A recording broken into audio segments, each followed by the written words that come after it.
I have just walked away from a 30-year career. No salary, no safety nets. Just a family vineyard in one of the most unpredictable wine-growing climates in the world. This might be the best decision I've ever made. Or the worst.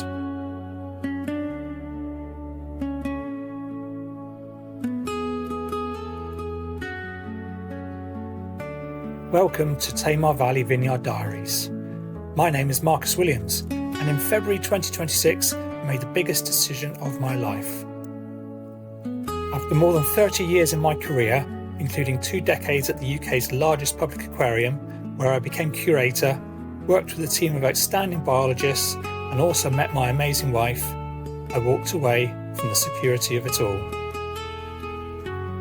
Because for the past 10 years, my family has been building something special here. A small vineyard in the Tamar Valley, where Cornwall meets Devon.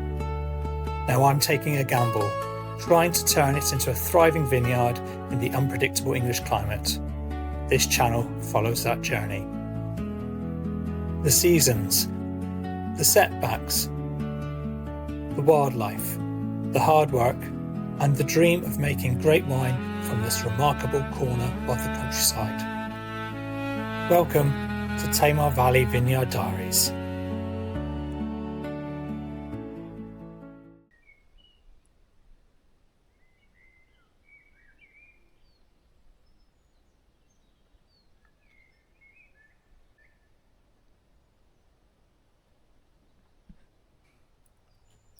Welcome to Tamar Valley Vineyard on the 1st of June. I think that's the first meteorological day of the summer. Typical English summer. Really, really dreary.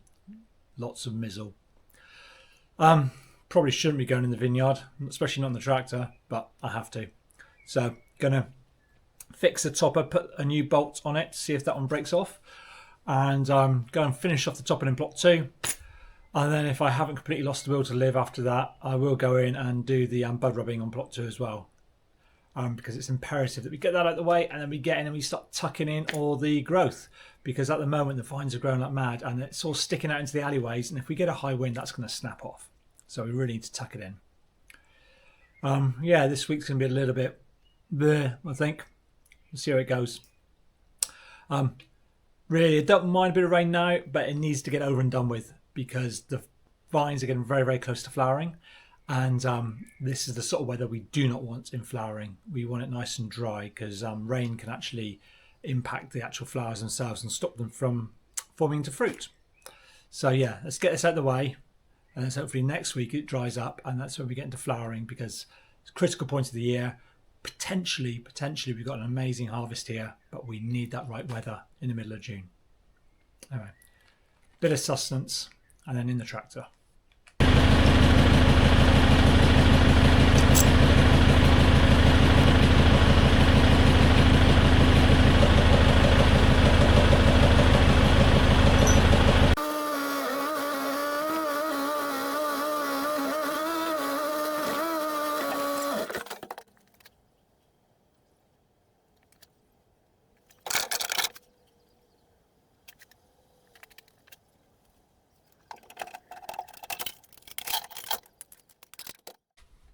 You know what, it's just one of those days, isn't it? I was only about 2 hours late because son missed his bus, so I had to take him in. Then I get a phone call from him saying that he's left his bus pass behind, so now I need to go back in and pick him up as well at like 3 o'clock. Got the grass cut, but it's a bit dicey in places. Driving around, it's quite obvious that the bud rubbing on plot 2 actually should wait, and we need to tuck in as a priority, because I can see quite a few shoots, especially coming off the spurs, which is annoying. But yeah, quite a few shoots that have been snapped off in the wind, because the vines are just growing. They're so mad now. We've got these long shoots on them, and yeah, it doesn't take much for them to break off. So I'm getting tired, I'm getting hungry, I'm getting tetchy, so I'm going to go out to the winery. I'm going to have an early lunch, and then I'll come down irrespective of the weather, and I'll do some tucking in, and we'll get that going. Tomorrow I've got to do some deliveries in Plymouth in the first thing in the morning, and then I'm going out to this little vineyard I mentioned previously. They want not a vineyard, a prospective vineyard. So I'm going to do their soil samples for them. So tomorrow after I've done my deliveries, I'm going to head out there and get some soil samples and send them off for them. but hopefully I can get back down here in the afternoon. So you can see here the damage we have. That snapped off. That snapped off. So yeah, it's all getting a bit wild. So let's do some tucking in.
Good morning. On the way into Plymouth at the moment to do some deliveries of wine, and then after that heading out to the wilds of Cornwall to go and take some soil samples.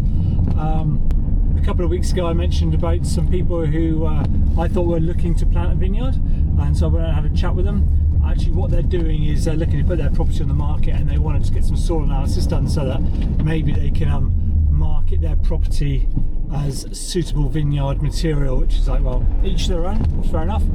So anyway, I've offered to do their soil analysis for them, so I'm going to head out there after the wine deliveries and go and dig some holes and get some samples and send them off for them.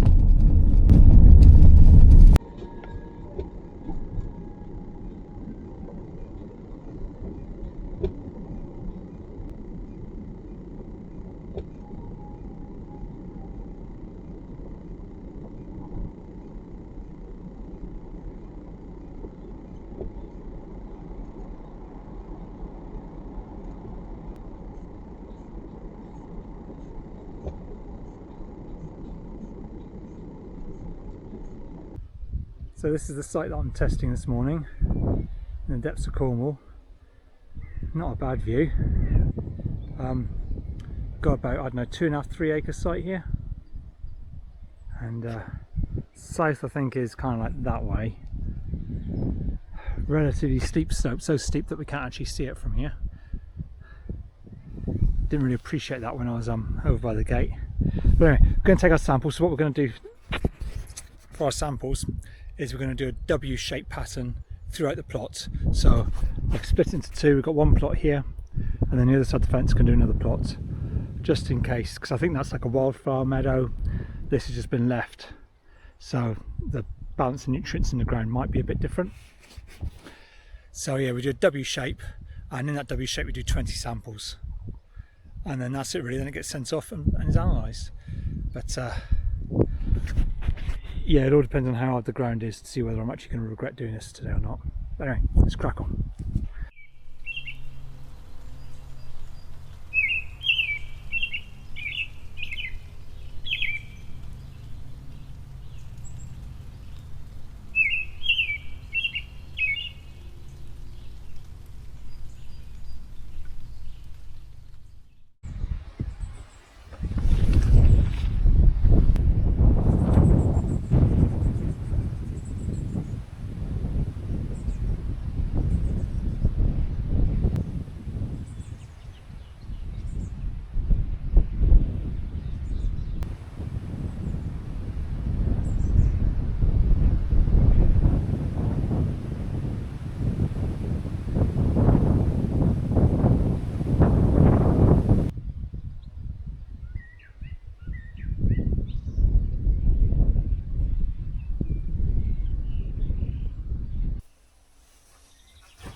was having a bit of an easy day today. I thought I'd take it off. And then the sun came out, so I thought, nah, I'll go down and I'll do a bit of tucking in. And by the time I put my shoes on and drove down to the vineyard, it all got a bit murky and a bit horrible. Anyway, I think I'll head down in a minute, come what may. Still need to get the job done. But whilst I'm here, bottles for riddling. So this is our sparkling wine that we're going to test next week. And yeah, so we've got to keep turning them and riddle them in preparation for that.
So here we are Thursday morning, which means I've got my wife helping me today. And on days like this, I'm sure she's really glad she married me. And because they weren't pruned to the right, look, so it just is. You see what I mean? It's like one of them should have been cut off. Yeah, okay. You can go home if you want to. Oh yeah, I was going to dock your wages. I think we need to do a wage review actually. I think you're getting paid too much.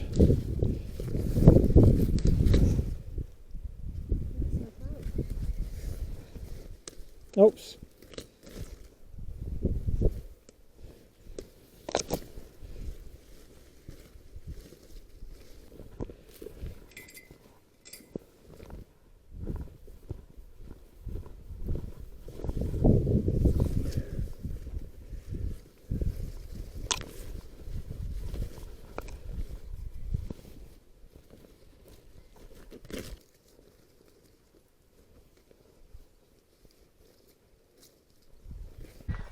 This is one of the problems we got because they've not been tucked in because of this wind.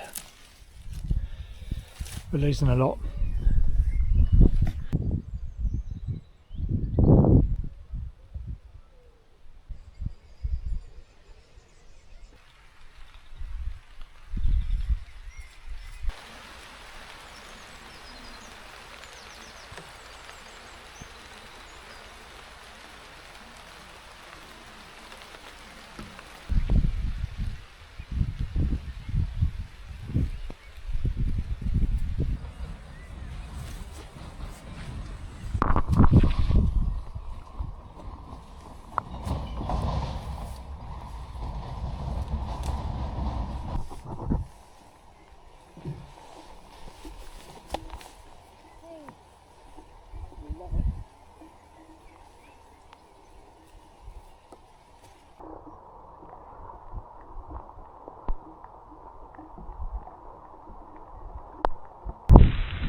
Good morning, Friday morning, and compared to the rest of the week, it's actually not a bad day at the moment. I'll see how it goes. Back in the vines, carry on tucking in. As I showed yesterday, we're starting to lose a few canes, getting snapped in the wind, which is quite upsetting. But yeah, so we've got to get in, we've got to tuck it all up, make it nice and safe. However, before I do that, just want to share a quick little bit of good news. Last month we entered a couple of wines into the Independent English Wine Awards. We procrastinated over it just because of the cost, really, because money was very tight, but we thought, no, let's do it, let's enter a wine. And then we thought, well, if we're going to enter one, let's enter two, because we're very proud of our wines this year. So I had an email back yesterday, so still embargoed for a few days until the PR is sorted out. But yeah, we with our Rondo Red Shank got a bronze, so very happy with that, because this is the first red I've actually set out to make, so glad it's not killed anyone. And yeah, it was we got some really positive feedback about it. And then for our 2025 Madeleine Angevine, we got a silver, and I'm really chuffed about that, because we've been entering competitions now for about 5 years, and this is the first time we've got a silver. We've got lots of bronzes, but this is the first silver. So this is this wine I was able to really think about it and actually, work off all the experience I've got over the last few years of making wine, and put it all into practice. And yeah, we've ended up with this wine, so I'm really, really chuffed with it. And yeah, we've been waiting for a silver for a while now, so I'm really glad. So all I've got to do now is have a little bit of a think, and think about how I'm going to announce it, and do a nice little bit of social media for it. But yeah, not a bad way to start the day. And yeah, going to crack on, do a little bit of work this morning, then up in the winery, because technically we're open from 11, so I'll do a few hours here, then go out there and have a bit of a potter, have a bit of a tidy, and hopefully we might get a few customers and sell a little bit of wine. Fingers crossed.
It's turned into a really nice day, and to be honest, I feel as though I should be back in the vines, doing the tucking in, making the most of it.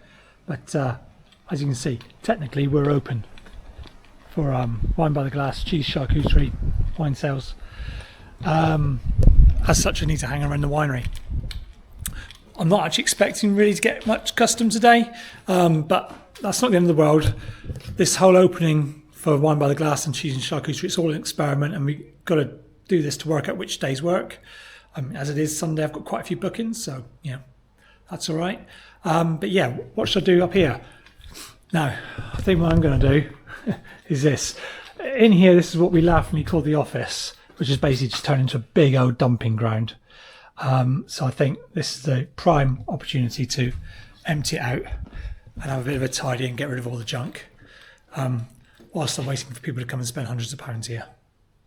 Can but hope.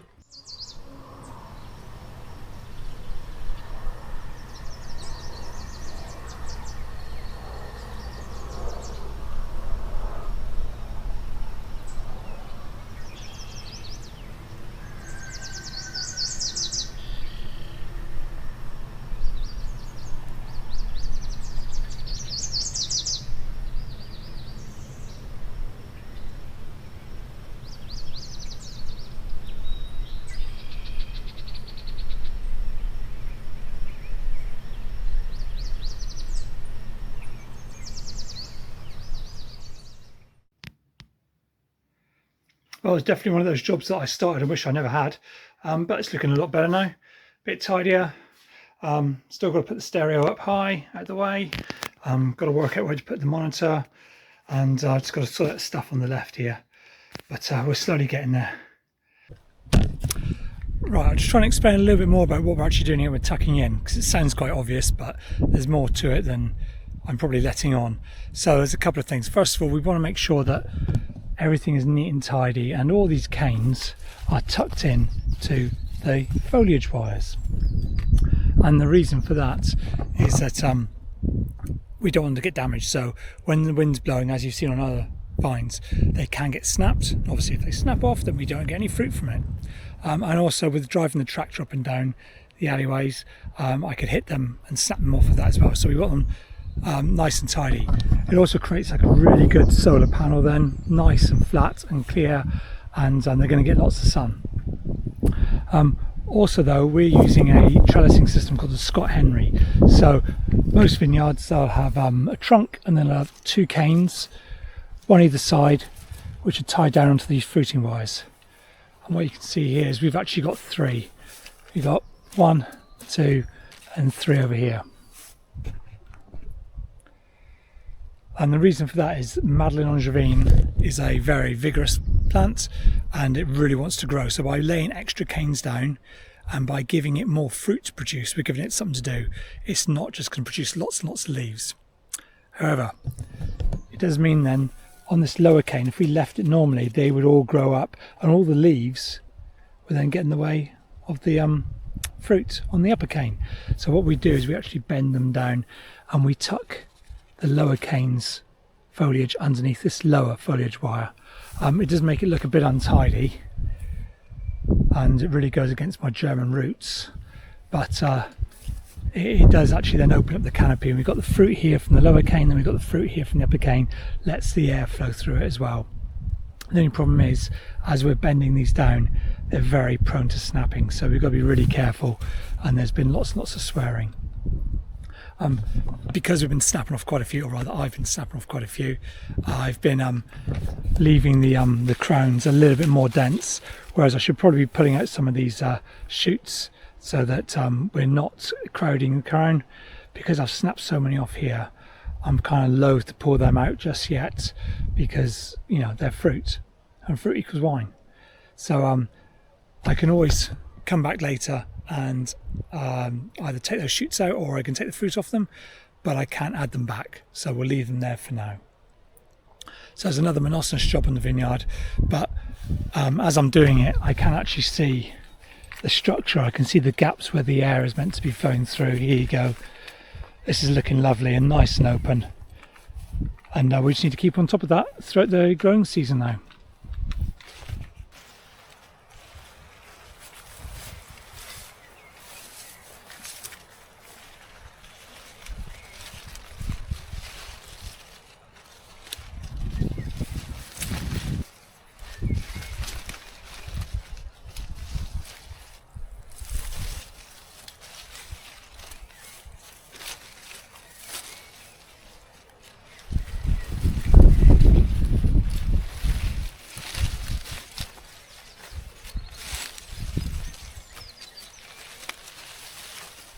So in an ideal world,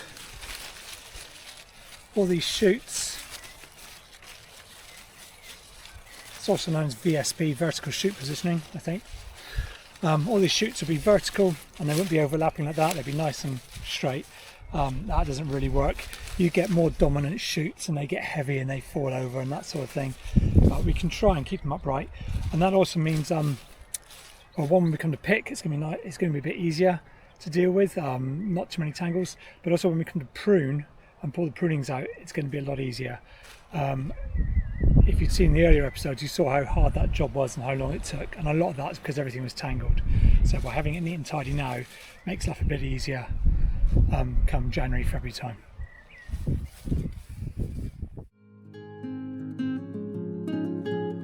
And that's another week done. You really are flying by at the moment. Next week we'll be working hard to get the tucking in finished. We'll be buying a shiny new toy and we'll be patiently waiting for the vines to flower. As always, if you'd like to find out more about Tamar Valley Vineyard or buy some of our wines, please follow the links in the description. Take care and see you soon.